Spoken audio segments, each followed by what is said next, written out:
সকলকে আমার স্বাগতম বন্ধুরা।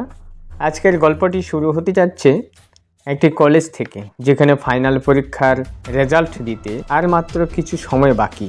কলেজের বেশ জনপ্রিয় এবং কঠোর একজন শিক্ষক হলেন নকুল স্যার। তাকে সবাই খুব সম্মান করে। রেজাল্টের দিন ক্লাসের দুই বান্ধবী মহিমা এবং শিল্পীর সাথে নকুল স্যারের সাথে দেখা হয়। মহিমা স্যারকে অনুরোধ করে বলেছিল, স্যার আপনি আপনার সাবজেক্টে আমাকে প্রতিবারই কম নাম্বার দেন, দয়া করে এবার অন্তত এমনটা করবেন না। নকুল স্যার গম্ভীর মুখে উত্তর দেন, ভালো নাম্বারের জন্য ভালো পড়াশোনা করতে হয়, শর্টকাট কোনো রাস্তা নেই। কিন্তু রেজাল্ট আসার পর মহিমা আর শিল্পীর আকাশ ভেঙে মাথায় পড়ল। তারা দুজনেই ইকোনমিক্স বা অর্থনীতিতে ফেল করেছে। মহিমা কিছুতেই বিশ্বাস করতে পারছিল না, কারণ তার পরীক্ষা খুব ভালো হয়েছিল। এদিকে মহিমার বাবা মেয়ের পাশের আশায় আনন্দ করে বাড়িতে কেক নিয়ে এসেছিলেন। ফেলের খবর শুনে তিনি একটু দমে গেলেও মেয়েকে সান্ত্বনা দিয়ে বললেন, আরে মন খারাপ করিস না মা, মাত্র একটা সাবজেক্টেই তো ফেল করেছিস, খাতা রিচেকিংয়ে দিলে সব ঠিক হয়ে যাবে। কিন্তু মহিমার কড়া মেজাজের ফুপু এই আনন্দ মেনে নিতে পারলেন না। তিনি খোঁটা দিয়ে বললেন, পরীক্ষায় ফেল করেছে আর তোমরা উৎসব করছো? এই মেয়ে পড়াশোনাতেও ভালো না, ঘরের কাজেও পারে না, ওর জীবনটাই বরবাদ। মহিমার বাবা তার বোনকে থামিয়ে মহিমাকে বললেন, খাতা রিচেকিং নেই। মহিমার বাবা তার বোনকে থামিয়ে মহিমাকে বললেন খাতা রিচেকিংয়ের ব্যবস্থা করতে। কিন্তু বান্ধবী শিল্পী ভয় পাচ্ছিল, কারণ নকুল স্যার পড়াশোনার ব্যাপারে ভীষণ কড়া। মহিমা তখন জেদ ধরে বলে, নকুল স্যারকে কীভাবে হ্যান্ডেল করতে হয় সেটা আমি খুব ভালো করেই জানি, কালই আমি ওনার বাড়ি যাব কথা বলতে। কিন্তু মহিমা জানতো না এই জেদ তার জীবনে কি ভয়াবহ অন্ধকার ডেকে আনতে চলেছে। শিক্ষকের আসল রূপ ও ভয়ঙ্কর রাত। পরের দিন মহিমা একা একা নকুল স্যারের বাড়িতে যায়। শিল্পী বাইরে অপেক্ষা করছিল। নকুল স্যার বাড়িতে একা ছিলেন এবং মদ্যপান করছিলেন। মহিমা ভেতরে গিয়ে সরাসরি প্রশ্ন করে, স্যার স্যার আপনি আমাকে পরীক্ষায় ফেল কেন করালেন? আমি তো সব উত্তর ঠিক লিখেছিলাম। নকুল স্যার তখন তার শিক্ষকতার মুখোশ খুলে ফেলেন। নোংরা দৃষ্টিতে তাকিয়ে বলেন, এটা কলেজ নয় মহিমা, এটা আমার ঘর। এখানে আমি শিক্ষক নই, আর তুমিও স্টুডেন্ট নও।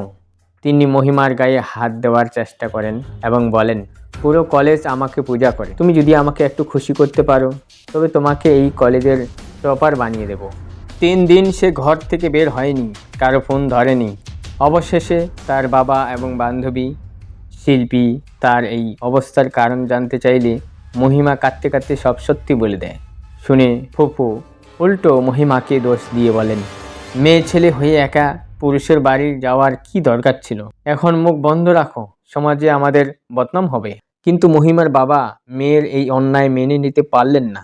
তিনি চিৎকার করে বলেন, আমি ওই পশুটাকে ছাড়ব না। তিনি মহিমাকে নিয়ে সোজা পুলিশ স্টেশনে রওনা হলেন। মিথ্যা আত্মহত্যার নাটক ও সমাজের অবহেলা। ঘটনার 4 দিন পর মহিমার বাবা থানায় ডায়েরি করতে যান। পুলিশ জানায় অনেক দেরি হয়ে গেছে, মেডিকেল টেস্ট এখন হয়তো কিছু পাওয়া যাবে না। কিন্তু ঠিক তখনই সোশ্যাল মিডিয়ায় একটি ভিডিও ভাইরাল হয়ে যায়। ভিডিওতে দেখা যায় নকুল স্যার একটি সুসাইড নোট বা ভিডিও বার্তা রেকর্ড করেছেন। তিনি বলেছেন, মহিমা নামের আমার এক স্টুডেন্ট আমাকে মিথ্যা ধর্ষণের মামলায় ফাঁসানোর ভয় দেখিয়ে ব্ল্যাকমেইল করছে। ওর এই হুমকির চাপ সহ করতে না পেরে আমি আত্মহত্যা করছি। এই ভিডিওর পুরো পাশা উল্টে গেল। পুলিশ মহিমার বাবার অভিযোগ নাকচ করে দিল। নকুল স্যারের মা পুলিশে গিয়ে কাঁদলেন, বললেন মহিমা নাকি নাম্বারের জন্য তার ছেলেকে ব্ল্যাকমেইল করত, যার কারণে তার নির্দোষ ছেলে আত্মহত্যা করেছে। সমাজ ও মিডিয়া মহিমাকে অপরাধী বানিয়ে দিল। কলেজে মহিমার প্রবেশ নিষিদ্ধ হলো। ছাত্রছাত্রীরা তাকে বয়কট করলো। এমনকি তার একমাত্র বান্ধবী শিল্পীও ভয়ে তার সাথে বন্ধুত্ব ভেঙে দিল। চারিদিকের এই অপমান আর ধিক্কার সহ করতে না পেরে মহিমার বাবা নিজের ঘরে গলায় ফাঁস দিয়ে আত্মহত্যা করলেন। বাবার ঝুলন্ত দেহ দেখে মহিমা স্তব্ধ হয়ে গেল। ফুফু তাকে দোষ দিয়ে বাড়ি ছেড়ে চলে গেলেন। মহিমা পুরো পৃথিবীতে একা হয়ে পড়ল। বাবার মরদেহের সামনে দাঁড়িয়ে সে প্রতিজ্ঞা করল, বাবা, তুমি যে কলঙ্কের কারণে প্রাণ হারিয়েছ আমি তো মুছে দেব, আমি শেষ পর্যন্ত লড়ব। মহিমা এখন সম্পূর্ণ একা। এক রাতে সে ঘরে একা ছিল। এমন সময়ে হঠাৎ অন্ধকার থেকে কেউ একজন তার সামনে এসে দাঁড়ালো। মহিমা ভালো করে তাকিয়ে দেখল, এ তো নকুল স্যার, সে মরেনি, সে তো জীবিত। নকুল স্যার হাসতে হাসতে বললেন, কি ভেবেছিলি পুলিশে যাবি? আইন তো মরা মানুষকে শান্তি দিতে পারে না। পুরো দুনিয়া জানে আমি মৃত আর তুই পাগল। এখন তোর বাবাও নেই, ইজ্জতও নেই। নকুল স্যার আবার মহিমার উপর অত্যাচার করার চেষ্টা করেন এবং তাকে এক টুকরো টিস্যু পেপারের সাথে তুলনা করে উপহাস করেন। কিন্তু মহিমা এবার আর ভয় পেলেন না। সে নকুল স্যারের অসতর্কতার সুযোগ নিয়ে তাকে একটি ঘরে আটকে ফেলে। এরপর সে সোজা নকুল স্যারের নিজের বাড়িতে যায় এবং সেখানে তল্লাশি চালিয়ে নকুল স্যারের একটি গোপন ফোন খুঁজে পায়। সেই ফোনে নকুল স্যার নিজেই মহিমার উপর করা অত্যাচারের ভিডিও রেকর্ড করে রেখেছিলেন। মহিমা সেই ফোন নিয়ে সোজা থানায় হাজির হয়। এদিকে নকুল স্যারের মা তখনও থানায় এসে নাটক করছিলেন যে মহিমা নাকি তার ছেলেকে অপবাদ দিয়ে মেরে ফেলেছে। পুলিশ তখন নকুল স্যারের মাকে জেরা করে। কয়েকদিন আগে বললেন মেয়েটি পাগল, আর আজ বলছেন মেয়েটি খুব চতুর। আসল ব্যাপারটা কি? ছেলের মৃত্যুর শোকে এবং পুলিশের জেরার মুখে নকুল স্যারের মা নিজের মানসিক নিয়ন্ত্রণ হারিয়ে ফেলেন। তিনি রাগের মাথায় চিৎকার করে আসল সত্যি ফাঁস করে দেন। আমার ছেলে মরেনি, সে জীবিত ছিল।